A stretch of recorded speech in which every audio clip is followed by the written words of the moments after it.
¿Tú leíste en el colegio Moby Dick? Sí, lo leí en el colegio. Pero no la leíste bien. No, la leí al revés. Estaba de cabeza para abajo el libro. Pero me refiero yo, es raro ese libro para leerlo en el colegio, encuentro. Yo también lo leí en el colegio y no me acuerdo no tengo buenos recuerdos de esa lectura cuando cabro chico. ¿Tienes malos recuerdos? Sí, bueno, es que era largo, era raro. Bueno, pero generalmente en el colegio, y aquí hay que ser como bien honesto, te dan como unas versiones resumidas de Moby Dick. En el colegio, sí, no te hacen leer las 900 pero cuando páginas. yo estudié, no, pues, weón. O sea, sí era una Pero es que tú estudiaste en un colegio jesuita y los jesuitas son expertos en torturar a la gente de distintas formas, por lo tanto te hicieron leer las 900 páginas. Pues, No, era una versión más breve, sí, pero libro. Ahora los cabros chicos leen la versión en cómic. La de Mocha Dick, la de... Sí, yo creo que el problema con Moby Dick no es que sea largo, es que es muy raro. Es que es muy raro como libro y nadie te advierte lo raro que es. Es como ir al Barrio Rojo en Ámsterdam. Nadie te dice lo que va. No, pero nadie me ha dicho lo que podría pasar si es que voy. Entonces es como una sorpresa ingrata, no se podría hallar. Entonces, Moby Dick es eso, no te advierten lo raro que es el libro y uno lo aborda. Mira, pensando en que es una novela de aventura, y Moby Dick no es una novela de aventura. Sí, Moby Dick es otra cosa. Bueno, la idea de hoy día es de entender qué es Moby Dick y quién fue Herman Melville. Sí, señor. Primer Párrafo, el podcast de libros de Matías Claro y Costa Zafirópulos de Truman Libreros. Amigas y amigos, bienvenidos a un nuevo capítulo de Primer Párrafo. Hoy vamos a hablar de un clásico que es este autor gigantesco, Herman Melville, que viene a ser es bien curiosa su vida, porque publicó en vida, fue publicado, tuvo algo de éxito en vida, de hecho, pero luego cayó en el olvido hasta 30, 40 años después, donde ya fue ya unánime el reconocimiento a su obra. Pero fue un gallo con una vida bien extraña, y de eso un poco queremos conversar, de este ignorado escritor del mar. Sí, me gustó tu frase esa. Bien, estuviste muy, muy inspirado. María. Ignorado escritor del mar. Sí. Es especial, ¿no? Porque es un escritor del mar. Y fue ignorado, pero ignorado en mala onda. O sea, el tema del éxito post-mortem de los escritores es súper común. Hablamos en su momento en nuestro programa especial de Kafka, de cómo Kafka no publicó un par de cosas en vida, pero nadie lo leyó, y el tipo se murió básicamente pensando que nunca nadie lo iba a leer, y su amigo Max Brod fue el que rescató todos los escritos de Kafka pensando en que sí valía la pena, y contraviniendo las instrucciones del propio Kafka, no quemó los escritos y los publicó, y Kafka terminó siendo súper influyente y teniendo un montón de éxito después de muerto. Vamos a hablar ahora lo vamos a tocar así como tangencialmente, un escritor que nos fascina a nosotros, que se llama John Fante, que la gente no lo conoce mucho, y que también fue publicado recién después de su muerte, porque Charles Bukowski, que es un escritor súper famoso, rockstar, tremenda influencia, comenzó a ser publicado, y Charles Bukowski dijo, ok, me van a publicar a mí, pero yo quiero que primero publiquen a John Fante, porque John Fante fue su primera influencia. Y su más grande influencia. Él negoció su contrato de cuando ya era famoso de edición. Eso. Es como Bronny James con LeBron James. Los Lakers contrataron a LeBron James, pero tienen que contratar al hijo. Me quieren a mí, tienen que bancarse a mi hijo que mide menos de 1,90. Giannis Antetokounmpo con Tanasi Antetokounmpo. Bueno, exactamente. Lo hizo algo así. La diferencia es que John Fante era muy seco. Era como Maradona y Coppola. Claro, una cosa así. Me quieren a mí, tienen que tener a Coppola. Bueno, hay varios escritores también que les costó triunfar en vida. Robert Walser también es un escritor que no sé si merece un programa para él solo, pero en algún momento yo creo que lo vamos a tener que hacer. Es un escritor medio raro que terminó recluido en un sanatorio. Se negó a escribir. En el sanatorio le llevaban un sanatorio, más bien como una clínica psiquiátrica. Le llevaban pluma de papel y él se negaba a escribir porque él decía que la escritura es el terreno de la libertad. Y si él está recluido, ya no hay libertad, no tiene sentido escribir.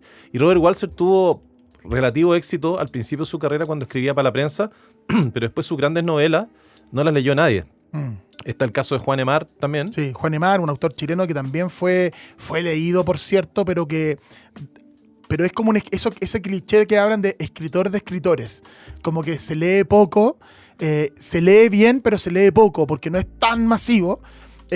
Tú hablaste de Kafka. En pintura lo que fue Van Gogh también. Sí. Como gallos que eran muy talentosos en vida, que habían algunos que lo habían visto, pero en realidad el boom vino después. Sí, ahora, el caso de Melville yo pienso que es mucho más patético, Porque Melville se aburrió de publicar cosas Sí, en publicó vida. mucho. Publicó todo y a nadie le gustaba nada de lo que publicaba. De hecho, tú vas a hablar más adelante de una novela de él donde trató de combinar todos los estilos posibles Buscando para ver qué cresta le sí. gustaba a la gente. Sí. Y en el fondo era como... Quiero que me amen. Cámbiate de nombre porque nadie va a leer nada de lo que tú escribas en vida. Bueno, y pasa con los adelantados a su tiempo, que en el Sí, fondo claro. terminan teniendo éxito después y siendo valorados por recursos narrativos O por miradas que son... o estilos después. que estaban adelantados a su época. Bueno, a propósito de nombre, hay una curiosidad, pero el músico, el disc jockey, no sé cuál es su categoría. Músico, yo creo que Moby. Moby se llama Moby porque es bisnieto de Herman Melville. Y se puso Moby como su nombre de DJ en homenaje a su bisabuelo Sí. por Moby Dick. Oye, Evaluó ponerse DJ Dick, pero creo que no le iba a dar pero no pegaba bien. Sí. Habría quedado parado en el mundo de la música. Qué hueón. Ya. Herman Melville viene de una familia bien cuica en el fondo. Él nació en una familia de alcurnia. Tiene ancestros revolucionarios que participaron en la revuelta del té de Boston, que participaron en la defensa en batalla en Nueva York. Entonces, él estaba muy orgulloso de esa doble ascendencia revolucionaria. Y yo creo que ya hay una pista para entender su sed de aventuras de alguna manera. Porque Sí. era un gallo que realmente estaba loco, así como por la aventura, por salir, sobre todo en los Espíritu primeros años de heroico. su vida. Era justamente como Sí. heroico, explorador, tenía una cuestión bien así como especial. Y eso se ve en su árbol genealógico, donde él siempre estuvo orgulloso de esa ascendencia. Tuvo una infancia cómoda, así. Sí, bueno, yo creo que eso también es un problema, el tema de... Qué ópera, Te qué estás riendo de bueno. no sé. El tema de que el tipo venía de una familia de alta alcurnia, de súper buen linaje, héroes, y le costó después, al gallo a los 13 años, el papá se va a la quiebra, el papá empezó trabajando bien prósperamente, si es que existe esa palabra, empezó importando productos franceses de mercaderías como tipo almacén, pero en 1830 decidió probar suerte en el negocio de las pieles en Albany y se fue a la cresta, porque no le fue muy bien el negocio y la familia entera se fue prácticamente a la quiebra. Y el papá y yo creo que también Melville nunca pudieron como agarrar ese golpe y reinventarse. Siempre quedaron pegados con esta cosa del árbol genealógico, esta cosa heroica, La alcurnia, esta cosa de alcurnia de las lucas, y nunca pudieron adaptarse a lo que le pasó, a diferencia, por ejemplo, de Dickens, que también el papá se fue preso por deuda y Charles Dickens incluso vivió en la cárcel con En la su cárcel papá. con su papá. Y Dickens se reinventó y encontró en ese mundo la fuente de toda su Obra. su obra y todos sus recursos literarios que empleó después. Dijo, ya, me tocó vivir esto, o sea, si la vida me da limones, voy a hacer limonada. Melville no le pasó eso. Melville lo que le ocurrió es que quedó pegado, pienso yo, con este mundo heroico de las batallas, de los viajes, del linaje. Sí. Y trató siempre de escribir eso, pero no le fue muy bien, como dijimos recién. Bueno, no, es que hay un dato que yo quiero que tú contés que tiene que ver con su apellido. Bueno, hay un libro de Rodrigo Fresán, que es un escritor argentino, también bien raro para escribir, pero unos libros súper interesantes. Léanlo. Que se llama Melville sin la E. Y además la portada del libro es bien chora porque en el fondo la E está como con otra textura pero invisible, y si tú mueves la tapa del libro aparece el nombre Melville con la E. Y si tú es como esos calquitos que uno tenía cuando era chico, esas reglas que Como cambiaban holograma, de así que esos como- monogramas, eso como tipo holograma.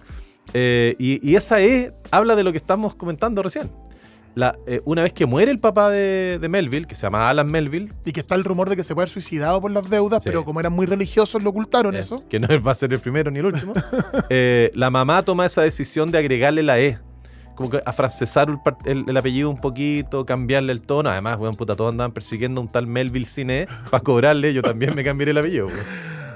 Y el libro, si quieren ahondar más en la vida de Melville, el libro es bien raro de Rodrigo Fresán, porque está dividido como en dos partes dentro de la misma página. En la primera parte, el narrador es un narrador en tercera persona, que después nosotros sabemos que es Herman Melville, que cuenta la historia de su padre y de la relación que él tenía con su papá, y en el fondo te explica por qué Herman Melville es así, de dónde vienen todos sus trancas y todos sus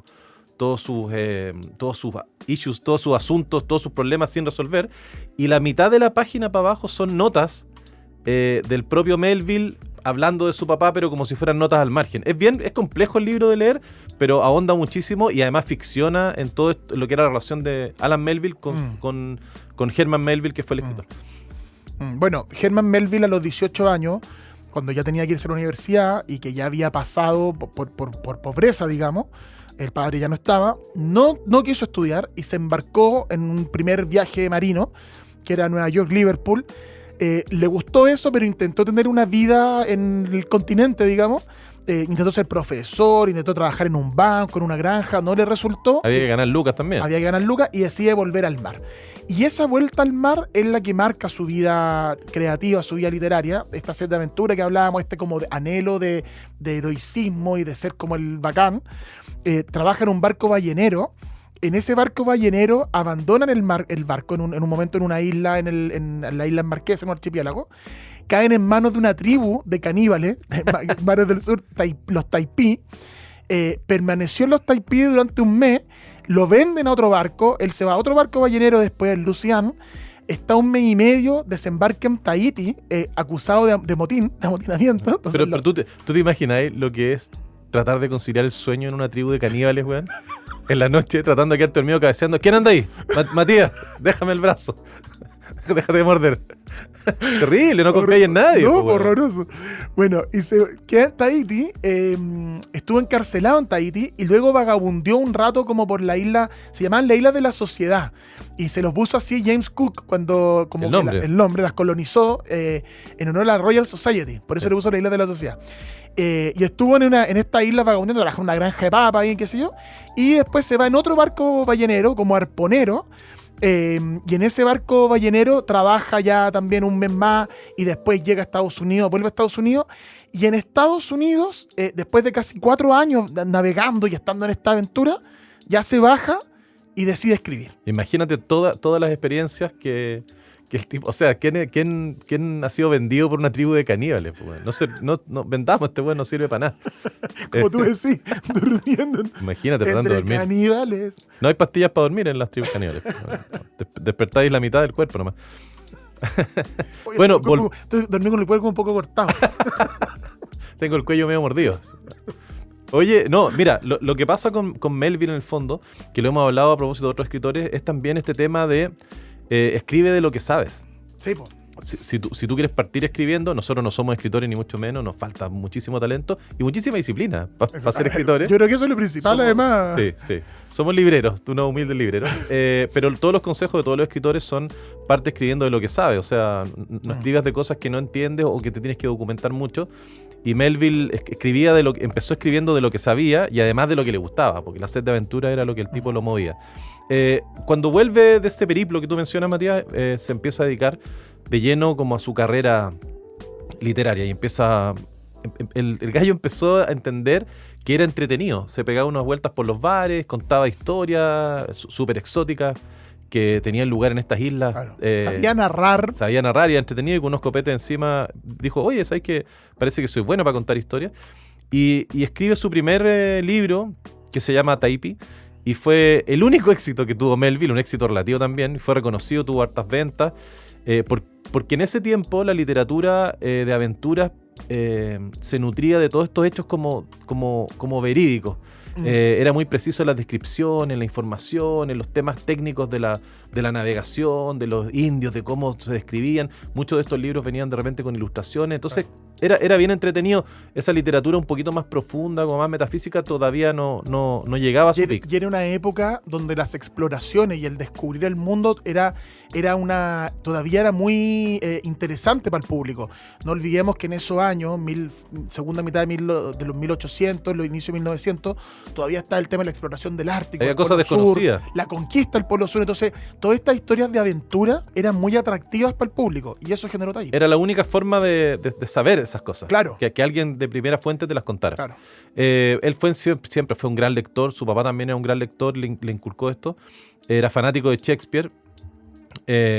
En su momento, dentro de todas esas lecturas, leyó lo que le pasó al el famoso capítulo del ballenero Essex, que tú te vayas a referir a él más adelante, y lo cautivó su historia, evidentemente que guardó ese capítulo en su subconsciente, o a lo mejor en su consciente, en una libreta, lo anotó, y lo guardó para escribir algo en relación a eso más adelante. Después publicó un par de libros que son así como bien descartables, Omu y Mardi, que también son lo mismo, son aventuras de los mares del sur, pero a la crítica no le gustó, al público tampoco, no le compraron los libros. Y el fracaso coincidió con el nacimiento de su primer hijo. Sin embargo, pese a todas estas desventuras, no se desalentó, siguió escribiendo, pero bueno, además está decir que, lo mencionamos al principio, que todo lo que escribió de ahí para adelante no tuvo éxito ni de público ni de crítica. O sea, Taipei publica, le va bien, Sí. publica ese que tú dices que se llama Homo, que son las experiencias en la sociedad, lo publica, tiene algunas ventas, pero es más de lo mismo, publica Mardi, más de lo mismo, y ahí ya le deja ir bien. Y de hecho, después de estos 3 libros, publica uno que se llama Redburn en 1849, que es literalmente un intento deliberado, grosero, chapucero por tener lectores, que está descrito como todos los géneros populares que estaban de moda antes de en ese momento en el público, donde tiene novela picaresca, viaje, aventura náutica, sentimental, romance, thriller, como enseñanzas morales, y todo lo mezcló en una novela que era horrorosa, le fue pésimo. Nadie lo pescó con esa cuestión. Sí. Publica después un libro que se llama Pierre o la ambigüedad en 1852. ¿Pregunto compraría un libro que se llama así? Pierre o las ambigüedades. Otro fracaso, que era un libro además, de hecho la crítica lo destrozó, le dijeron, no publique más. Le dije, esa fue la crítica, no publique más. Y era un libro que además era un escritor que tenía como una obsesión erótica, había una cuestión media sexual también, bien raro el libro, le hacen esa crítica, no publique más, y ahí Melville era como, ¿qué hago? Sí, hay mucha confusión sexual en ese libro también. Sí. De ahí vienen algunos, los típicos ya chaqueteros, ¿no? Que dicen que Melville tenía un tema de confusión sexual también y todo, pero bueno. O sea, nunca asumió además, po. Lo que no tiene nada de malo. No, por supuesto. Pero en esa época él lo reprimía. Él lo reprimía. Si es que no se sabe si lo tenía, pero si lo tenía, lo reprimía. Nunca lo sabremos.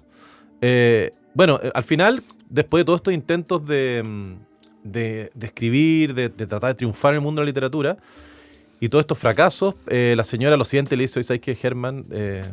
Déjate de joder y vuelve a la realidad, ¿me entendí? Hay que parar la olla, hay que trabajar.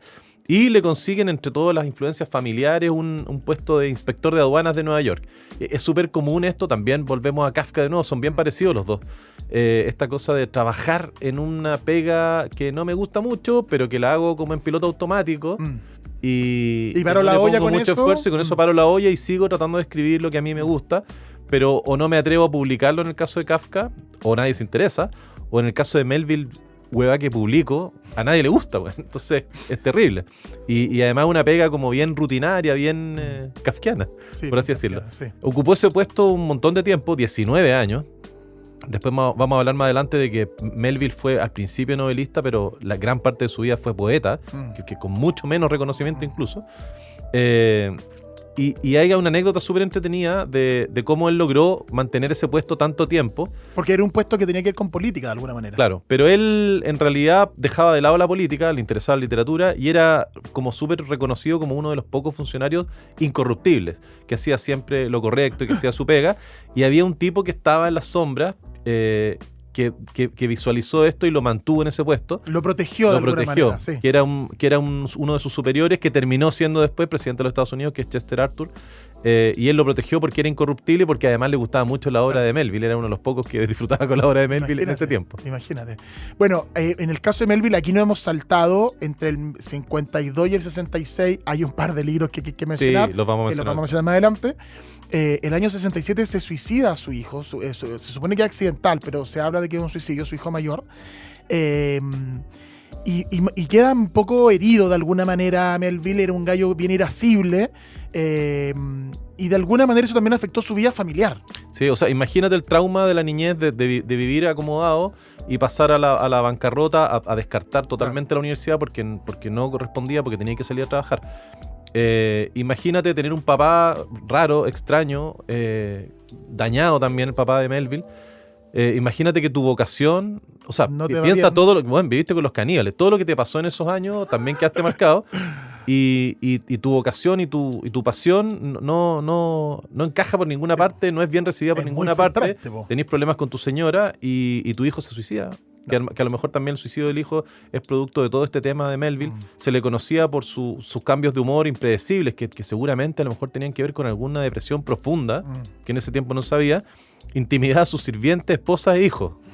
Imagínate un gallo con la cabeza de Melville enojado y depresivo, bueno, no tenéis cómo discutirle. Comenzó a padecer ataques de reuma, ciática, perturbaciones. No, espérate, este es el parte médico mío que me entregaron ayer. Me equivoqué. No, sí, pero tuvo problemas con el copete también. Ah, no, ahí sí que yo no tengo problemas. Ahí... Tengo problemas con la comida solamente. No, este gallo tuvo problemas con el copete, entonces Sí. tenía una suma de... que como tú dices, probablemente la causa había una depre ahí profunda y el gallo Sí. trataba de sublimar con todo lo que tenía a su Exacto. alrededor y una frustración de su carrera. Ahora, Llega un momento en que el suegro le dice, ¿sabes qué, weón? Déjate de huevear acá. Claro. Estáis puro... El suegro tenía estáis algunas haciendo- lucas. Está haciendo puros problemas y le pagó un viaje a Tierra Santa. A Ándate Europa, para allá, claro. bueno, a purificarte. y ese viaje igual es importante, vamos a ver por qué, pero desde que Melville deja de alguna manera nunca dejó de ser novelista, siempre publicó novelas, o sea, siempre estuvo escribiendo cosas de novelas, pero en realidad se dedicó los últimos años de su vida a ser poeta. Y hay una proporción que, en términos de números, que 11 años él publicó novelas, estuvo siendo novelista, pero los últimos 30 años escribió poesía. O sea, en realidad Melville era poeta. Era más poeta. Era más poeta y encauzó su interés literario, ya que no le iba bien con la novela, en la poesía. Publicaba sus libros de poemas de su propio bolsillo, nadie lo pescaba. Un poema muy famoso que de hecho se estudia hasta el día de hoy, que se llama Clarel, A Poem and Pilgrimage in the Holy Land, que es como Clarel, un poema y un peregrinaje por la Tierra Santa, que es de 1876. Son más de 18.000 versos, es el poema más largo, más extenso en lengua inglesa, es comparado así como con Homero. Sí. Es una cuestión extensísima, y se trata de Clarel, que es un joven norteamericano estudiante que viaja a Jerusalén, estudiante de teología, que viaja a Jerusalén como para renovar su fe. Ahí está el viaje que le pagó el suegro. Y en ese viaje aparecen personajes, y entre ellos aparece Melville en su juventud, es una especie de Alter ego. un personaje que se llama Rolf, que es aventurero, un alter ego, y aparece un señor que se llama Vine, que se supone sería Nathaniel Hawthorne. ¿Por qué sería? Imprimió 350 copias, regaló alguna entre los amigos, no se vendió ni una más. Creo que todavía tenemos alguna en Truman Libro. ¿Y por qué aparece Nathaniel Hawthorne? Bueno, porque Nathaniel Hawthorne, que es un gran autor, fue muy importante en la vida para Herman Melville. Sí, un poquito antes de eso, en ese poema y en las obras que él estaba escribiendo en ese tiempo, ya se empiezan a ver un poquito un esbozo de los temas de Melville, que era esta cosa de la religión, la ciencia, cómo el ser humano invade la naturaleza y cómo la naturaleza le responde, la frustración, la venganza, un montón de temas. Nathaniel Hawthorne era un escritor, fue un escritor norteamericano, de los grandes escritores norteamericanos. En vida. A Sí, diferencia de Melville. Nathaniel Hawthorne fue exitoso en vida, era mayor que Melville, fue muy exitoso, si ustedes se acuerdan. Bueno, hoy en día no es muy conocido porque en ese tiempo Nathaniel Hawthorne le dio el palo al gato y logró representar lo que los lectores querían leer. Hoy en día yo diría que los libros de él han perdido un poquito de... Tiene una moralina en de los libros de él, sustancia. un poquito... Él es autor de La Letra Escarlata. Hay una película no hace tantos años atrás con la Demi Moore. Sí, parece como si nosotros denostáramos a nuestro auditorio porque siempre hablamos primero de la película, asumiendo que no han leído el libro o que no quieren leerlo. ¿Qué puede ser? Es ¿Qué que puede te ser? digo la verdad, yo veo las películas realmente primero también. Sí, y sí, es después, verdad. cuando me gusta, uno lee los libros también. O sea, o veo pero en el caso de Letra Escarlata es que hay una película que es famosa, que actúa Demi Moore, que además Demi Moore. O sea, Aparte que el libro es del 1800, el estilo es un poquito antiguo, como dice Matías, es medio moralino, habla del adulterio, de las mujeres, pero también asoma un poquito un tema de feminismo. Está ambientado como en Salem, en esos lados de Estados Unidos, y Hawthorne le pegó el palo al gato, le fue súper bien, fue muy exitoso, ya era un escritor muy reconocido. Después, cuando Hawthorne muere, vamos a hablar de él, es elevado al panteón de los escritores más importantes de Estados Unidos. Hoy día yo diría que ya no lo es tanto, y Melville es una figura totalmente épica al lado de Hawthorne.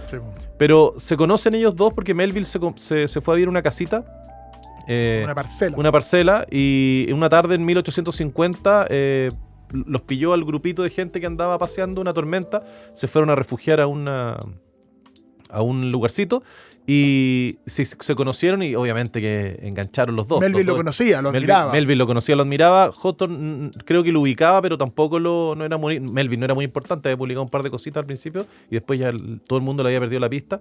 Y se hicieron muy amigos, conversaron harto, obviamente de literatura, tenían las mismas influencias, habían tenido varias cosas en común, los dos trabajaron un tiempo en aduana, los dos viajaron, tenían cosas en común y se cayeron muy bien. Hawthorne, harto mayor que Melville, también se habla de que Melville sentía una especie de atracción sexual. Había una mezcla, o sea, los biógrafos hablan de que podría ser como una atracción a lo mejor romántica o incluso una admiración como paterna. Yo creo que había una cuestión filial, que Melville se sentía muy solo en su vocación literaria. Melville le cae muy bien a Hawthorne. Sí. Hawthorne le invita a la casa a comer, a carretear, así como, oye, me cayó súper. Hay Se cartas empezaron a donde juntar. dice, Hay un libro de cartas entre ellos dos. claro, entonces como que se sintió como validado. Entonces también va por ahí, era una mezcla de sentimientos de alguna manera. Sí, lo que pasa es que Melville era un poquito tóxico, era un pelín medio psicópata, era muy intenso, era muy simpático al principio, pero después era muy obsesivo con sus temas y tenía todos estos problemillas que hablamos del alcohol, de esa depresión.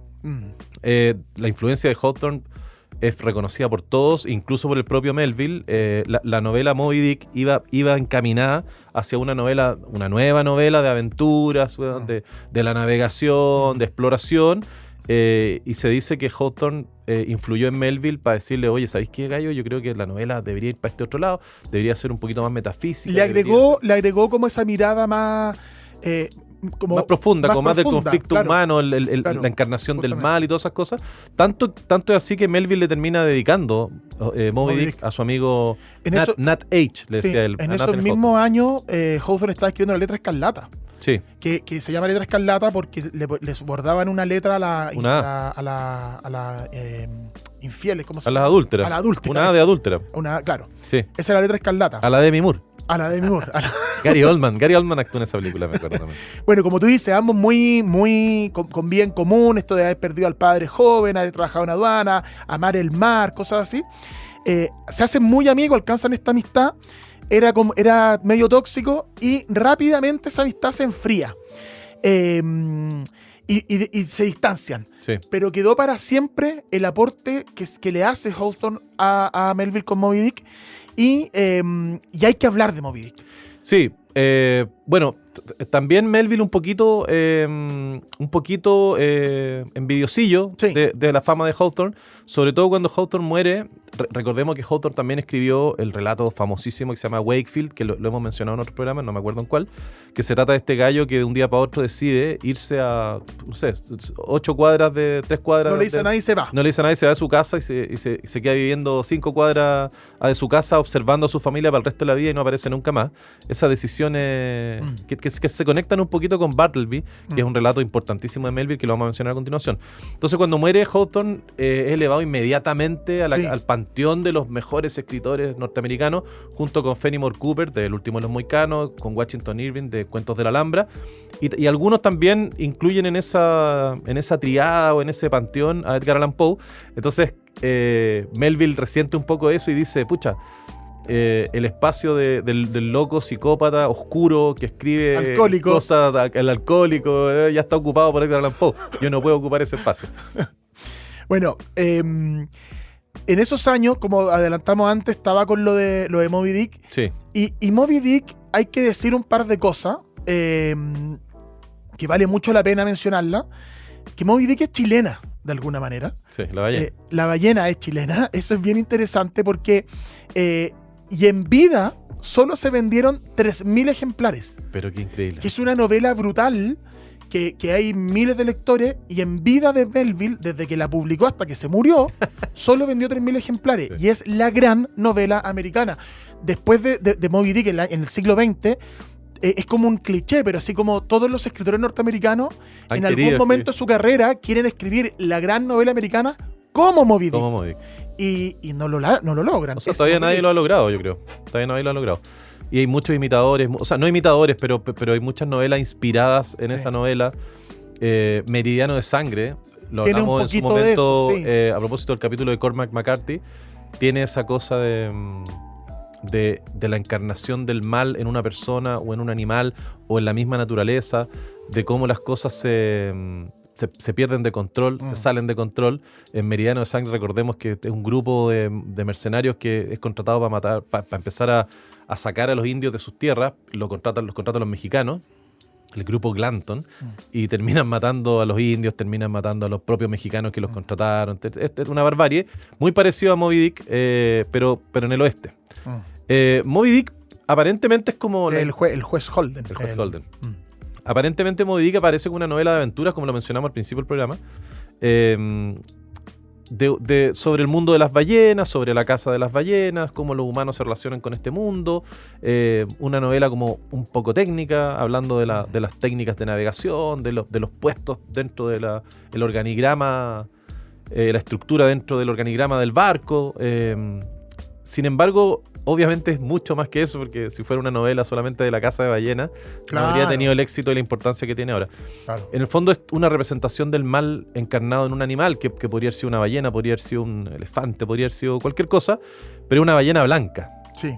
El libro tiene, no sé, 80 páginas, donde hablan acerca del blanco y de todas sus significancias, de cómo es un color pavoroso, del hielo, la nieve. Porque en el fondo te están preparando para mostrarte lo horroroso que es esta ballena blanca, que parece que tuviera personalidad propia y que tuviera sentimientos de maldad, cuando eso es imposible. Habla el barco, de las partes del barco, de cosas de navegación, tiene cosas como medias de tratado técnico de la navegación. Sí, es un libro muy raro. Es bien raro. Ahí hay una comparación con lo que pasa con la Ilíada, que en la Ilíada hay capítulos enteros de la descripción de la flota. Bueno, entonces tiene esta cuestión como de meter entre medio cosas técnicas que tú cuando la leí decís, esta weá, ¿qué es lo? No me sirve de nada como en términos de información. Uno como lector, pensando desde entre comillas, esta mala costumbre que uno tiene como lector de que avance la historia, que te cuente qué es provechoso, de qué me sirve, como cuando eres cabro chico, sí. Profe, ¿de qué me sirve saber la ecuación? Es como, ¿de qué me sirve? Sí. Pero no es que te sirva de algo, es que se cree un ambiente, se crea un contexto. Esa es de lo que se trata eso. Bueno, pero por eso Moby Dick y vamos a ver a continuación Bartleby son tan importantes, porque rompen con esa tradición de desarrollo, desenlace, presentación, desarrollo, desenlace. Esa cosa clásica, primero nada de aventurera, enfocada en una persona que quiere algo, busca algo, tiene conflictos y después lo resuelve.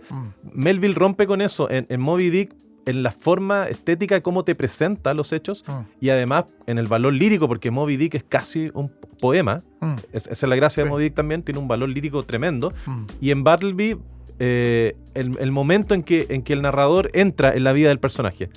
En Bartleby el narrador no entra al principio cuando el tipo nace, entra en un momento... En los últimos 5 años, no sé. Y no interesa qué pasó antes. Sí. Entonces, Melville fue muy visionario y por eso también vendió 3.000 ejemplares nomás. La gente no entendió esto. Esto es muy, muy Wes Anderson también.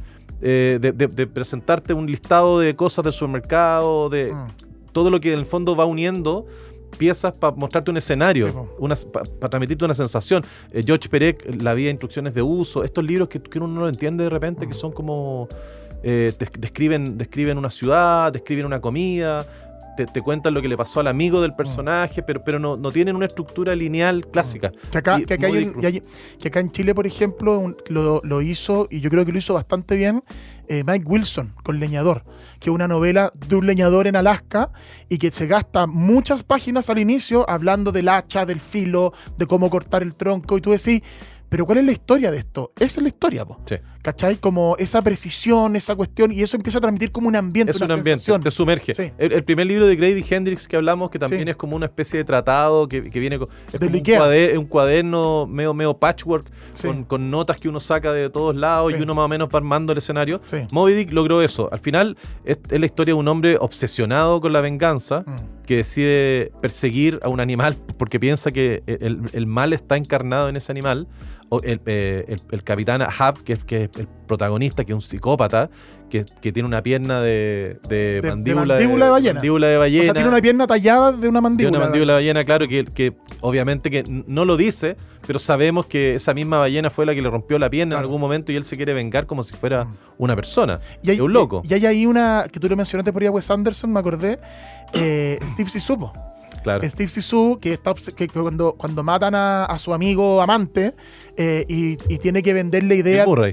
Bill Murray tiene que vender la idea de ir a capturar este tiburón leopardo, ¿te acordás? Sí. Y le preguntan, ¿cuál es el objetivo científico de esto? Y él responde, venganza. Eso es una referencia a Hub y a Moby Dick. Sí. La venganza del motor. La irracionalidad. Hay un capítulo de Seinfeld, que Jerry Seinfeld va a comprar una chaqueta con un escudo bordado en el bolsillo. Y no le gusta la chaqueta, pero no quiere decirle al vendedor que no le gusta la chaqueta. Entonces le dice, voy a volver más tarde. Y el vendedor lo mira como, sí, claro, vaya a volver más tarde, seguro. Entonces habla con Elaine, que es su amiga, y le dice, oye, acompáñame donde el vendedor. Y cuando yo te muestre la chaqueta, tú me dices que no te gusta la chaqueta. Para yo decirle al vendedor, no le gustó a mi amiga, entonces prefiero no comprarla. Y cuando llegan... Para quedar bien con el vendedor. Entonces le dice, pero bueno, le mentiste, le dijiste que... Sí, pero si tú vas y dices que no me gustó la chaqueta, no le habré mentido. Entonces llegan, ahí la Elaine se pone a coquetear con el vendedor y en su estupidez le dice, sí, me encanta la chaqueta, es súper cara la chaqueta, Jerry se la tiene que comprar y después se enoja con el vendedor y la quiere ir a devolver. Y cuando le preguntan cuál es la causa de la devolución, no le gustó la chaqueta, le quedó mal. No, rencor. Quiero cambiar la chaqueta por rencor. Y le dicen, pero ¿cómo? No, porque me cae mal el vendedor, la quiero cambiar. Pero no puede cambiar la chaqueta por rencor. Bueno, entonces no me gustó. Porque ya dijo rencor. Ya no la puede cambiar. Ya. Entonces esa irracionalidad en la venganza, esa irracionalidad que muestran los personajes de Melville, era demasiado novedoso para la época, era demasiado avant-garde, no, estaba muy a la vanguardia, no se podía, la gente no lo iba a entender nunca. Es lo mismo que pasó con Kafka. Sí. Bueno, y fíjate que un factor que ayudó a que Moby Dick fuera valorada y fuera realmente ponderada como la obra maestra que es, fue la fiebre del oro. Fíjate. Sí. Para los estudiosos gringos de literatura, Moby Dick era una obra que representaba súper bien, alegóricamente, esa conquista del oeste y la fiebre del oro. Esa como, en vez del mar en la pradera, en vez de la ballena es el oro, y esa locura, y esa obsesión, y ese anhelo, esa ambición, esa codicia, eso era Moby Dick. Eso. Entonces fue leída 30, 40, no más, 60 años después, en otra clave, y ahí permeó bien en la crítica y en el público. Lo que hablamos recién de Meridiano de Sangre, de cómo los gringos fueron avanzando sin contemplaciones, sin miramientos, desde el este hacia el oeste, arrasando con todo lo que había, terminando al final los aborígenes americanos con casinos, con en el fondo compensaciones ridículas, Sí, y los gringos haciéndose de todo el país. Es lo que pasaba con Moby Dick, y Herman Melville lo vio antes. Es una alegoría, como tú dices, Matías, del avance hacia el oeste, de la fiebre del oro, pero también una especulación filosófica. Tiene una retórica bien shakespeariana. Sí. Recordemos que Melville era Amaba fanático de Shakespeare. Sí. Estos personajes bien arquetípicos. Starbuck.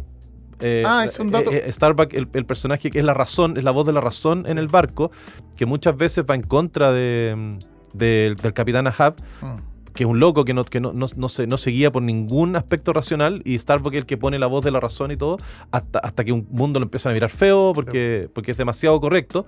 Y por eso Starbucks se llama Starbucks. Sí. Porque la cafetería, porque es la obsesión de ir en busca de algo de forma racional. Exacto. Eso es Starbucks, sí. Bueno, no sé qué tan racional es tener 7.000 millones de sucursales por el mundo, en fin. Pero si Starbucks nos quiere auspiciar, pueden abrir todas las que quieran. Hay películas, hay adaptaciones de películas. Hay una famosa con Gregory Peck como Ahab, con guión de Ray Bradbury. Sí, esa película es como el clásico fílmico que uno ve, Gregory Peck, que es el mismo actor que hace del abogado en Cómo matar a un ruiseñor. Que lo hablaba en el capítulo de Truman Capote. Gregory Peck como el capitán Ahab, y como tú dices, guión de Ray Bradbury. Y es la típica película que la gente tiene, los que no han leído Moby Dick la tienen como la imagen de Moby Dick. Hay un corto que es muy bueno, la gente de mi generación seguramente se acordará, de Tom y Jerry del año 62 que se llama Dick y Moe. Me imagino que era como una referencia, es un corto de Moby Dick. Está Tom y Jerry arriba del barco, trabajan arriba del barco y hay un capitán chiquitito con una pata de palo que quiere matar a una ballena y dice Dick y Moe, y lo persigue. Y es bien como lisérgico, bien LSD el corto de los años 60, como bien loco, la música es rara y todo. Pero hasta Tom y Jerry llegó la influencia de Moby Dick. Pero y está este tema, lo que hablábamos hace un rato, la religión versus la ciencia, el tema de las limitaciones humanas y la tecnología emergente que choca, pero que también se malutiliza para hacer uso y abuso de la naturaleza. La verdad versus el mito en Estados Unidos es un tema recurrente en la obra de Melville. Como dijimos recién, el Capitán Ahab, el típico arquetipo del tipo obsesionado con la venganza, que no tiene ni un miramiento en llevar a toda su tripulación a la muerte con tal de cumplir con su objetivo. Como decíamos, el libro es muy raro, tiene el tema del blanco como obsesión, habla del fuego, relata los encuentros del Pequod, que es el barco donde viajan todos, con otros barcos que ya han sido víctimas de Moby Dick. Es como los videojuegos que van avanzando. Exacto. De nivel, va haciendo pero eso. sin embargo ellos siguen avanzando, o sea, Sí, les van dando repetidas señales de que esto no lo hagas, está el infierno, no está la perdición, y el capitán sigue. Va.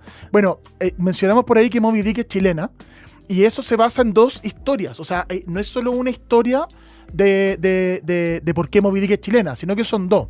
Una es la del ballenero de Essex, que la adelantamos. Ese fue un ballenero que fue atacado por un cachalote en 1820, que fue hundido ese barco por el cachalote, que los tripulantes naufragaron y tuvieron que sobrevivir en una isla.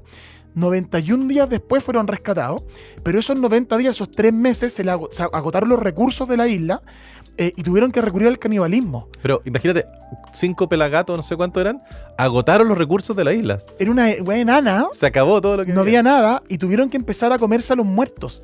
Y en algún momento no tenían ni siquiera eso.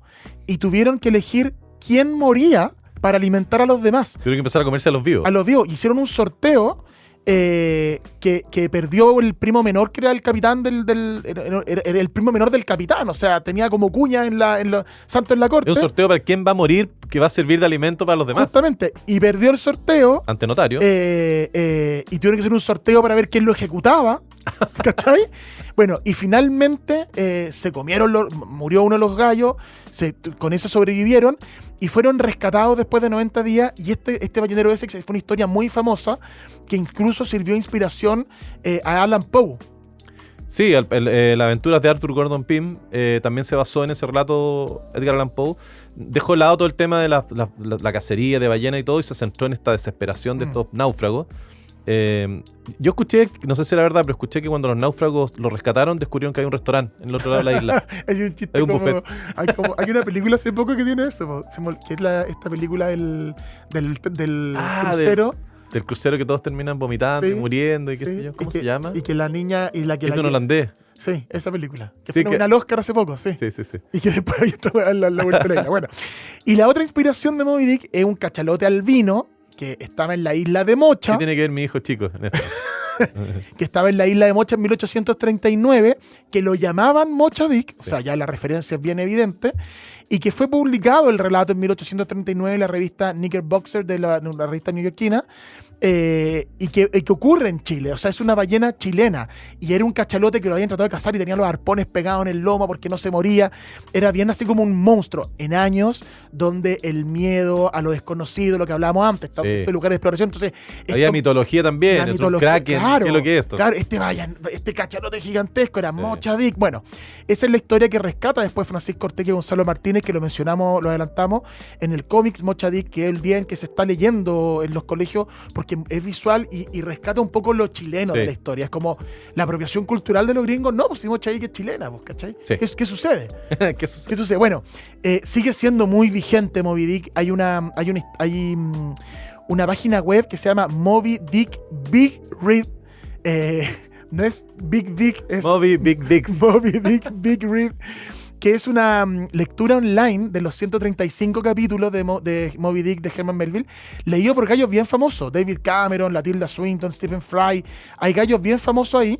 Y otra curiosidad chilena es que en mi versión del libro, la página 194, están hablando de la tripulación, del Pequod y de cosas que están pasando, y están hablando como, mira la tripulación, cómo se esfuerza, mira ese chileno, cómo se mueve. En el Pequod había un chileno en la tripulación. El único lanza, la tripulación. Le había robado las billeteras a todos los demás. Bueno. Y el Pequod era una tripulación que tenía colombianos, chilenos, gringos, era multirracial. Además hay un personaje que es muy importante, que era de las islas polinésicas, que era caníbal, de hecho. Cuec. Entonces, que además tenía tenía como un origen de la realeza. Claro, estaba ahí como justamente. buscando aventura, que era como un príncipe en Nueva York, Eddie Bueno, Murphy. Quequec es súper importante Sí. porque, y en el fondo rescatamos la figura de Quequec para mencionarla. Era arponero, estaba tatuado, era caníbal, hijo de un jefe tribal, quería viajar.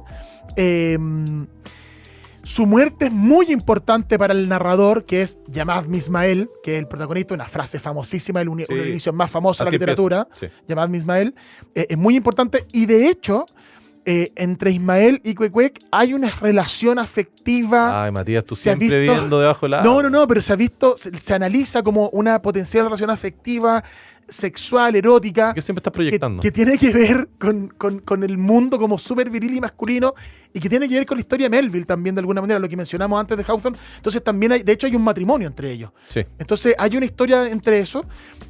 Bueno, Moby Dick, que es un libro gigantesco, con toda esta historia, por lo que hablamos de Starbuck también, Sí. de estas menciones de la venganza, Sí. Quequec, bueno, y también, y tenemos que hablar de Bartleby. Sí, antes un pequeño paréntesis, mencionaste esta página web donde están las lecturas de Moby Dick, leídas por gallos famosos. Me quería detener en Stephen Fry, que es un actor inglés famosísimo, que actúa en V for Vendetta, ha actuado desde los 80. Es un gallo extraordinario. Hay una serie que se llama Jeeves y Bertie Wooster, que está basada en los libros de Jeeves, que es el típico mayordomo inglés. De Woodhouse. Claro, y él interpreta a Jeeves de P.J. Wodehouse, que es un escritor que vamos a dedicarle un capítulo completo a él, que es como literatura de humor inglesa fantástica. Stephen Fry actúa de Jeeves y Hugh Laurie, que es el actor de Doctor House, hace de Bertie Wooster, que es como su jefe, que es un imbécil, y Jeeves es inteligente y lo saca de todos los problemas. Pero el mayordomo. Stephen Fry además tiene dos libros que se llaman Mitos. Tres. Mitos, Héroes y Troya. Y Troya. Porque él es fanático de la mitología griega, Sí. pero la reescribe como moderna. Entonces Troya lo narra como novela, pero es Troya. Es muy La entretenida. gracia de los libros es que te cuentan la mitología griega, pero como si fuera un blockbuster de Hollywood, como si fueran los Avengers. Es muy entretenido. Obviamente todos esos libros los encuentran en Tumas Libreros. Léanlos porque es una nueva forma de ver la mitología griega. Volviendo a Bartleby, Bartleby el escribiente o Bartleby el amanuense, según Borges, es un pequeño relato que escribió Herman Melville, que si Moby Dick tiene 900 páginas, Bartleby tiene 40 páginas. Y Un yo, relato... creo que tiene 20 o 30. No, bueno, sí tiene... No, sí, es muy breve. tiene- O sea, en la trilogía, así como de oro, en el panteón de las grandes novelas cortas, Bartleby, la metamorfosis de Bartleby de Melville, Sí. la metamorfosis de Kafka y la muerte de Ivan Ilich de Tolstoy. Sí, Esa es la gran triada de novelas breves. la gran triada. La gran triada. es Zidane, Messi y Maradona. Maradona. Oye, y se te olvidó Pelé. Bueno, Bartleby es un personaje, si el Capitán Ahab es la caricatura del obsesionado, del hiperactivo, del irracional, del tipo que no puede parar, que siempre está rojo de furia buscando cómo asesinar a ese cachalote, al vino. Bartleby no tiene voluntad, no tiene motivaciones, con suerte habla, tiene una frase nomás que es casi un eslogan. Es un empleado administrativo de notario, de abogado. Recuérdense que antes el mundo de la abogacía, todos los escritos eran escritos a mano y se copiaban y había una plantilla interminable de trabajadores de tinte administrativo que su finalidad era copiar. Por eso se llaman amanuenses, porque copian a mano. O copistas, que es la otra. copistas, O escribiente, porque tiene un subtítulo. Es Bartleby el escribiente. Bartleby Y que en el fondo también el subtítulo te sirve para mostrarte que es Bartleby el escribiente. Eso es él, no es nada más que eso. Y de hecho tiene otro subtítulo en realidad, que es Bartleby el escribiente, una historia de Nueva York. Sí, de Wall Street. una historia de Wall Street. De Wall Street. Bueno, se trata de un abogado exitoso que tiene su estudio jurídico, tiene varias gente a su cargo y todo, y contrata a un tal Bartleby que en un comienzo lo contratan para hacer estas copias dentro del estudio jurídico y en un comienzo realiza su trabajo con gran diligencia, es bien aplicado, empieza copiando documentos legales, hace todo lo que le dicen, es medio quitado bulla, no habla mucho. Sin embargo, cuando empiezan a pedirle que revise su trabajo o que realice otras tareas menores, él responde tranquilamente.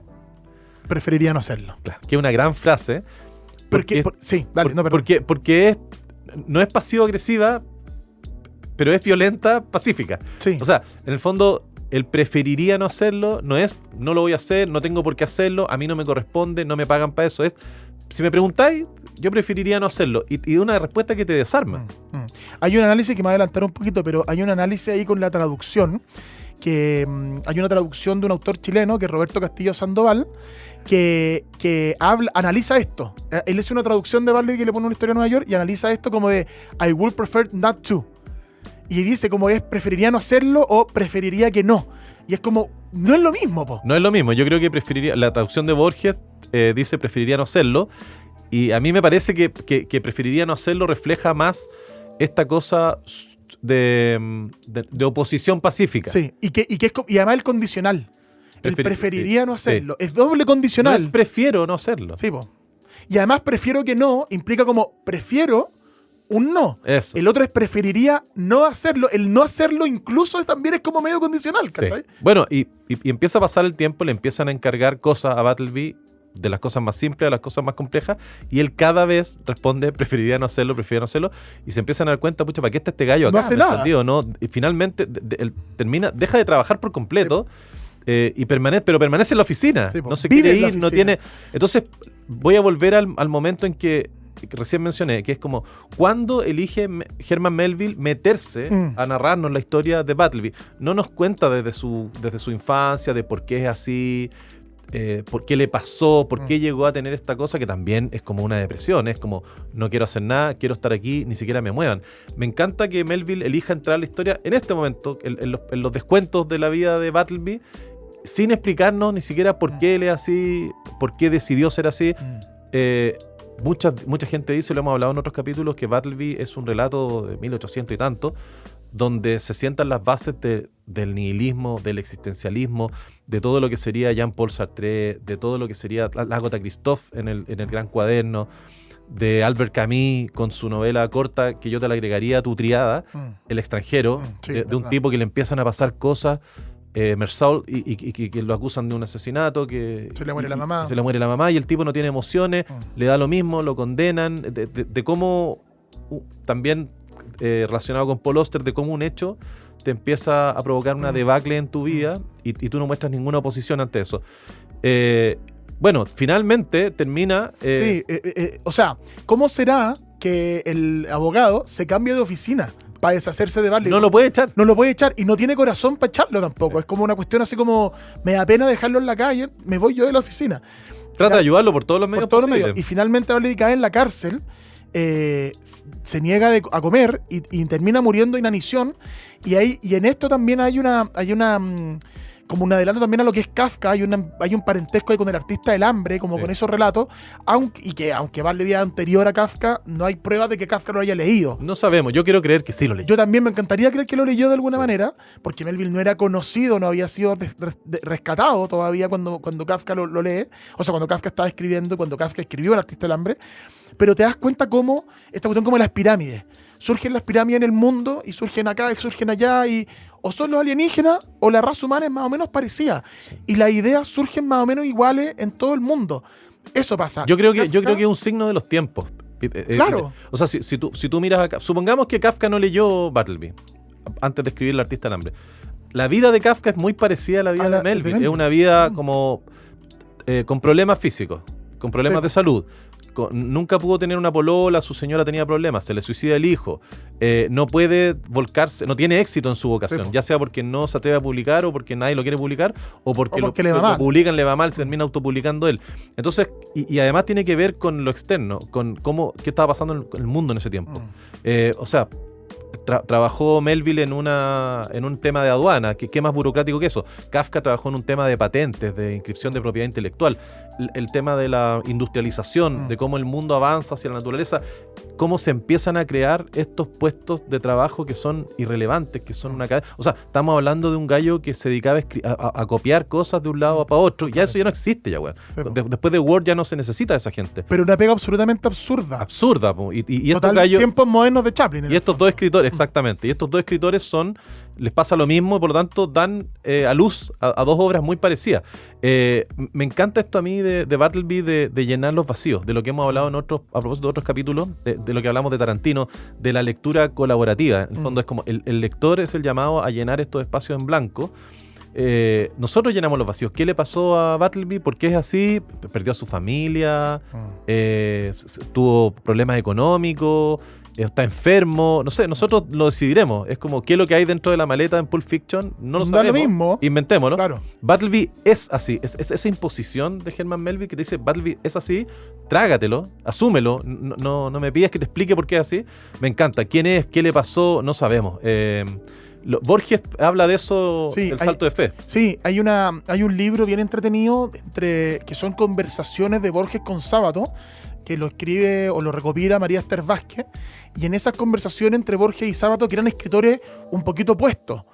Sábato era de una corriente política distinta a la de Borges, tenían distintas, pero se respetaban y se sientan a conversar. La inteligencia siempre se respeta. Sí, pues claro, y hablan del Quijote, hablan de un montón de cosas, y en algún momento Borges habla de cómo es su aproximación al lector. Y Borges dice, yo le pido al lector un salto de fe. Él me tiene que creer a mí que esto que yo le digo es así porque es así, y así va a ser y así es.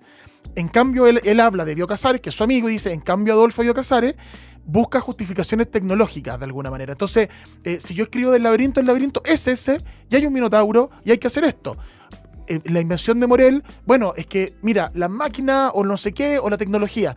Entonces, de alguna manera, son dos caminos Sí. de vincularte con el lector. En el caso de Bartleby, es el salto de fe. Sí. Es decirle, cree en esto así. Sí, pero además porque es irrelevante, llevándolo al mundo de la ciencia ficción, H.G. Wells, el escritor de lo imposible, Claro. y Julio Verne, el escritor de lo improbable, les pasa eso. O sea, H.G. Wells tiene temas como El hombre invisible, La máquina del tiempo, cosas que no van a ocurrir, que son...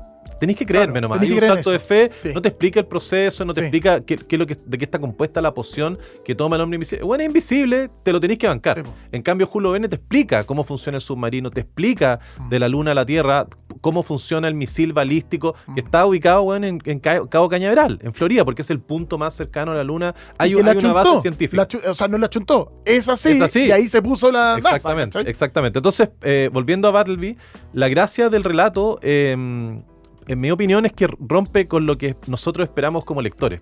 Es lo que hablé recién en relación a Moby Dick. Nosotros como lectores esperamos que el misterio se vaya desenvolviendo de manera tal que finalmente podamos saber todo lo que está oculto del personaje inicial. Oye, mira, Bartleby era así por esto, por esto, por otro. Aquí eso no es lo importante. Lo importante es la inquietud y la angustia, existencialismo, que te provoca leer eso. Hablamos de Moby Dick recién. Lo importante es la atmósfera. ¿Por qué? ¿Qué me importa cómo funcionan los arpones? ¿Qué me importa el color blanco? Porque yo te quiero meter en mi mundo. Sí, po. Debería haber algo dentro de ese ser humano, pero en realidad no hay nadie, no hay nada. Es como... todos esperamos a que haya una causa por lo que le pasa a esto. No hay nada, güey. Pero eso es lo que hace la buena literatura, porque en el fondo al transmitirte la teoría del iceberg, en el fondo de yo te voy a dar esta información y tú vas a deducir el resto, todos podemos llenar en lo de Bartleby lo que nosotros queramos. Un gallo apestado en su pega. No, le tiene que haber pasado algo, es un depresivo. Con los años, y se ha hablado de qué es lo que le pasaba a Bartleby. Y hay gente que dice, no, mira, era esquizofrénico o tenía algún trastorno en la personalidad. Los No psicólogos es lo explican. importante. No. Y hay una frase que es muy bonita, que te la estoy robando, amigo, porque fue un aporte tuyo, que dice que da lo mismo si tiene un problema neurológico o no. Lo importante es que está dañada su alma. Eso es. Eso es. Eso Y cuando tú tenés el alma se puede dañar de muchas maneras. Todos en algún momento de la vida hemos tenido dañada el alma. Entonces todos conectamos con Bartleby. ¿No te has sentido así alguna vez? Por eso. Toda mi vida universitaria preferiría no hacerlo. Claro. Entonces todos hemos sido Bartleby alguna vez. Exactamente. ¿Cachai? Todos hemos preferido no hacer algo. Sí. Entonces, eso es lo que transforma un librito de 40 páginas en algo universal, atemporal, y en uno de los 3, 4, 5 mejores libros de la historia de menos de 50 páginas. Y no todo el mundo lo conoce. Yo creo que ojalá que este capítulo lo escuche harta gente y vaya a leer ese librito, porque además uno se siente como contento. Son, Sí. como tú dijiste, 40 páginas, pero que te llenan más que cualquier otra novela. Me encanta este recurso narrativo lo repito de nuevo porque es fascinante, de cuándo elige Melville Sí. meterse en la vida de Bartleby y empezar a contarla. Sí. Ese momento rompe con todo lo que se había escrito anterior. Sí. Nosotros empezamos a hablar de Bartleby, parece como si fuera el personaje secundario de una obra de teatro que aparece de repente, o en una feria, o sea, como en una, ¿cómo se dice? Como Daniel Vilches, un personaje secundario que sale y dice dos El cosas y se va. poeta, el Quique No sé, Morandé, claro, es un personaje más secundario que repite el mismo gag siempre. Con Bartleby no existe este tema del planteamiento, el nudo, el desenlace. Bartleby está perdido para la literatura.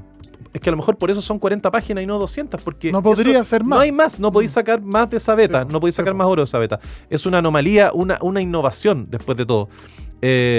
¿Y por qué funciona también con la modernidad? Porque Bartleby representa este tema como del anonimato de la vida urbana moderna hasta el día de hoy. O sea, representa esta gente que termina siendo sombras, máscaras sustituibles, fungibles, con las que nos topamos nosotros todos los días. Nosotros creemos que nosotros somos el personaje principal de nuestras vidas. Bueno, claro, así tiene que ser. Y en ese transcurrir nos topamos con la gente del kiosco, el tipo que te vende la empanada, el gallo que, no sé, el profesor de tu hijo, todo, que son máscaras sustituibles. No sabemos muchas veces el apoderado, hola, y bueno, ¿quién es ese gallo? Y nosotros después somos las máscaras y los Bartleby de las vidas de los alguien otros, más. Pero además lo triste, pero lo bueno, para mí, es que tampoco queremos saber nada de ellos. Claro. Uno no puede ser amigo de todo el mundo. La trama fundamental de la sociedad hoy en día, y en aquel entonces, de manera incipiente, está conformada por estos desconocidos. Todos son desconocidos. Ese ser como insondable, que no podís saber nada de él, pero que no alberga nada en su interior o que no te interesa nada. Está este término del NPC en los juegos de video, Sí, los NPC. los NPC, el non-playable character. En el Sí. fondo, cuando uno juega un juego de video, uno es el protagonista, hay gente que hay que matar, hay que lograr una meta. Y está el gallo que te vende la moneda. Y el cuando gallo tú que te juegas. vende la moneda y la arma, que se mueve para allá y para acá y dice dos frases, y ese Y gallo siempre no lo juega. mismo, sí. Bueno, se ha llevado ese concepto que es dramático, a la vida Sí, po. actual de esa gente que viene a calentar banca nomás, Eso- que viene eso a llenar. Bartleby. Ese es Bartleby. El uso del NPC, del NPC, es bastante certero en el fondo, como súper, yo diría, visionario. Mal Melvin no tenía como cresta saber este concepto, pero hacer referencia a estas personas que no parecen aportar nada nuevo. ¿Quién no ha tenido a alguien así en su vida? Sí, po. Que solo tienen ciertas frases establecidas, que tienen ciertos clichés, que podía hablar media hora con ellos, bueno, porque tienen algunos temas, pero de ahí no pasáis, y que están en el mundo, pareciera, no es así, pero pareciera, solo para interactuar con el personaje principal, que puede ser cualquiera de nosotros, pero sin aportar nada a la acción. Hay gente que viene solo a calentar Ahora, banca. lo interesante con Bartleby es que esas personas, en Bartleby, no sabemos qué más hay, pero sospechamos que hay algo. Sí. ¿Cachai? Entonces también esos personajes que son medios secundarios en nuestras vidas, como tú decís, ¿qué tienen? ¿Qué hay ahí? ¿Cachai? A mí me parece que hay una relación directa entre mientras más secundario eres en la vida, más cosas subes a redes sociales para tratar Bueno, de claro. Hay- para tratar de subir de nivel, para que la gente sepa que tú te dé existes. puntos, claro. Exactamente. Sí, sí, sí, es verdad. Mientras Bartleby escribía, o sea, mientras Melville escribía Bartleby, en Europa estaban haciendo el nihilismo. Melville capaz que no sabía, o a lo mejor era tal lector que sí. Turgeniev con padres e hijos, Dostoyevsky con los demonios, hay algo de eso, esa cosa como de que no quiero hacer nada, de ¿Qué preferir no es hacer. consecuencia de la revolución industrial, de la falta de sentido de la vida? Y de la riqueza de repente, porque uno lo relaciona con la escasez, con el tipo que se va a la quiebra, con el tipo que se le muere el hijo, pero también con el tipo que tiene éxito y que ya no tiene nada más que hacer y que está aburrido, tipo María Que suena- Antonieta que suena- comiendo postres. Que suena contrasentido, pero que es una realidad. Pero que tu vida no tiene sentido. Bartleby no es un revolucionario violento como los personajes de estos libros que te acabo de hablar. No es un gallo de acción, sino que es más bien pacífico, inmóvil. Es un tipo por omisión. En el fondo, todas estas personas, hoy en día también, todas estas personas que han sido desplazados, que están deshumanizados, todas estas personas que son refugiados políticos, los perseguidos, la gente al margen de la sociedad, son encarnaciones modernas de Bartleby. Y como tú lo hemos adelantado, pero las influencias de Bartleby son absolutas. Lo de Kafka, lo de Camus, lo del nihilismo, el existencialismo.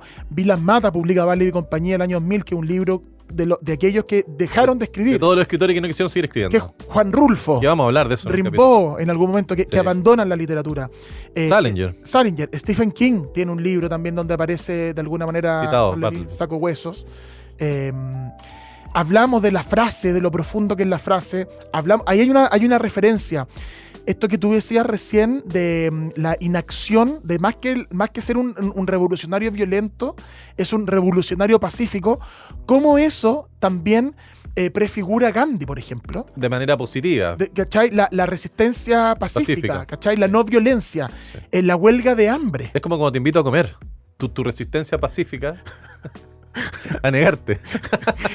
Y fíjate que muchos vieron y rescataron a Bartleby como imagen como ícono para el movimiento Occupy Wall Street hace unos años atrás, cuando hubo estas protestas en Estados Unidos sobre el abuso de los banqueros y todas esas cosas, y que se paraban en Wall Street y se sentaban nomás, y alteraban el funcionamiento de la ciudad, Protesta pero hay pacífica. gente sentada en Wall Street, nada más. Sí. Y es una historia de Wall Street, Sí. Bartleby, entonces tiene que ver con eso. Bueno, es una gran novela. Moby Dick y Bartleby son dos libros que justifican el pasar a la historia a Melville como un autor tremendo, pero tiene otros libros que también son muy interesantes, que los vamos a ver un poquito más rápido. Por ejemplo, Benito Sereno, que es una Sí. novela de 1855, también una novela relativamente breve, basada en un hecho real, que es un hecho real donde un barco que tenía esclavos, los esclavos se rebelan y capturan a la tripulación, a los oficiales, y otro barco cacha algo raro y se acerca y no detecta que hay un motín, porque el capitán del barco está siempre con uno de los negros esclavos al lado, como si fuera una especie de asistente, y no detecta nunca que en realidad está bajo el control de ese esclavo. De eso se trata Benito Sereno. Es con lo que me pasa a mí cuando veo tu matrimonio. Cacho que estáis secuestrados y que estáis de rehén, pero no me podéis decir nada. Pero es como... Yo conozco varios amigos amigos así. Varios amigos que con el gesto así con los ojos... Me miran la gesto y todo, Sí. pero que están esclavizados. Bueno, esta historia también tiene que ver con Chile, porque esta situación real ocurrió en Chile. El capitán se llamaba Amasa Delano, es un pariente lejano. ¿Delano? Sí, Amasa, sí. Es como, sí, es un nombre muy raro porque se llama Amasa Delano Además, y es pariente de Poli Delano, el autor chileno. Mira. Fíjate, un pariente lejano. De hecho, hay una historia de que Neruda le habría dicho a Poli Delano: escribe esa historia, escribe sobre eso. Es tuya. Es tuya de alguna manera. Bueno, eso es Benito Sereno. Sirvió de alguna manera como un poquito de inspiración en la película Capitán Phillips. Que bueno, actúa- Capitán Phillips ocurrió de verdad, Matías. Bueno, la inspiración. no, pero claro, ocurrió de verdad, pero Un tiene que ver secuestro, con ¿verdad? esto, como de Sí. que llega toma el control y hay una cuestión Pero ahí. la gracia de Benito Sereno es esta cosa de que el capitán está secuestrado, está amenazado de muerte, pero el secuestrador, el líder de la rebelión, finge ser un esclavo Sí. del capitán para que los marinos que llegaron a ver qué es lo que No lo estaba pasando detecten, se sí. vayan y no lo detecten y ellos puedan seguir con su secuestro. Entonces, esa tensión que fluye a través de todo el relato es lo interesante. Y en la historia real y en la novela, la razón por la que el capitán que toma el control del barco, o sea, que se sube al barco y que no detecta que Babo, que es el nombre del esclavo, no es tan, o sea, no es el que realmente manda, es porque él consideraba que era imposible que un negro esclavo tuviera la inteligencia. Como estos negros se van a rebelar y van a o sea, organizar el algo. prejuicio, el racismo, Sí. y al final la novela se trata de eso, de cómo el prejuicio y el racismo impide que tú veas la realidad. Sí. Y que de alguna manera es el prejuicio de... hoy día se puede leer como las redes sociales, el fake news, toda esa pantalla que tú describías con lo de Bartleby, es como el prejuicio de, están felices, y en realidad el que tiene control de esa vida es otra cosa, Exacto. es otra emoción, así como intensamente, es otra emoción, no es la alegría, es el lejano, ¿cachai? La angustia. Bueno, y la otra novela es Billy Bat, que también es Que es una una novela inconclusa. Sí. Cortita, se trata básicamente de la caída de un ¿cómo se dice? Un grumete, no, un grumete, De un marinero, de un marinero, un aspirante a marinero, que se llama Billy Bat, que tiene un problema de tartamudeo. Sí, es muy interesante la premisa, es súper Sí. creativa. Es un tipo que tiene problema de tartamudeo, pero que es súper leal, es súper correcto, hace todo bien, y lo acusan de un crimen, de conspirar. Y el tipo, como tartamudea y no se puede explicar bien, termina frustrándose y le pega un par de charchazos Al acusador. a Claggart, que es Sí. el capitán que lo acusa en un arrebato impulsivo y lo mata accidentalmente. Yo lo veo esto como una metáfora un poquito de este tartamudeo, como una metáfora de no poder llegar con mis ideas, Sí, po. no poder expresarme. No poder todo un comunicarme. Un poquito Melville, que escribo y nadie me lee. No me puedo comunicar, no puedo llegar al otro. Sí. Eso es Billy Bat, eso es muy Melville, po. Sí, esta historia también de los tipos que caen en desgracia, que son oprimidos por el sistema porque no encajan. Ahora, Moby Dick es de 1851, 1852. 1851. Bartleby, el escribiente, es de 1853. Benito Sereno es de 1855. Imagínate la Cáchate. racha que nadie detectó. 3-4 años. Y Billy Bat es póstuma, la habría escrito él en su último año, en 1890, pero se publica el 24 póstuma. Y ni una de esas tuvo éxito, nadie las pescó. 3.000 ejemplares vendió Moby Dick, se tuvo que dedicar a la poesía, publicaba 100 ejemplares, lo regalaba entre los amigos, nadie lo pescaba a Melville y se muere en la... O sea, está en el nivel de desconocimiento que cuando le hacen el obituario en el diario, escriben mal su nombre. Imagínate. Nadie lo pescaba y se muere y recién, 30, 40 años después, se rescata su figura y se transforma en este monstruo de la literatura, Sí. en este cachalote blanco gigantesco, Sí. que hoy día le hicimos un capítulo de homenaje en primer párrafo. Sí, obviamente me pregunto yo dónde estarán todos esos libros para poder leerlos. Yo creo que en Truman Libreros tienen que estar todos. En Truman Librero Pumanque, en Truman Librero Antofagasta, amigo. Exactamente. Usted queda en Antofagasta y ahí tiene su... Yo partiría con Battleby. Es que además es muy buena. Sí, y después tírense con Moby Dick, que es más larga y tiene más descripciones. Pues sí, Y en Moby Dick hay ediciones, hay alguna edición anotada, explicada, hay ediciones bolsillo que valen 15 lucas, que no son caras, ediciones cómics también, como Hay de edición novela cómics, gráfica. como la de Pancho Ortega con Gonzalo Martínez. O sea, hay muchas maneras de abordar esa historia. Es desafiante, es un cachalote literario también, pero vale mucho la pena. Así que para que lo lean. Y eso fue el capítulo de hoy de Primer Párrafo, amigo. Muy Nos lindo. escuchamos y conversamos en una próxima ocasión, ¿le parece? Me parece bien. Un abrazo, amigos. Muchas gracias por escucharnos y acompañarnos. Nos pueden ver en Spotify, en Apple Podcasts, en emisorpodcasting.cl, en 13c.cl. Ahí nos pueden encontrar y nos escuchamos en un próximo capítulo. Chau, chau. Primer Párrafo es un podcast original de Emisor Podcasting.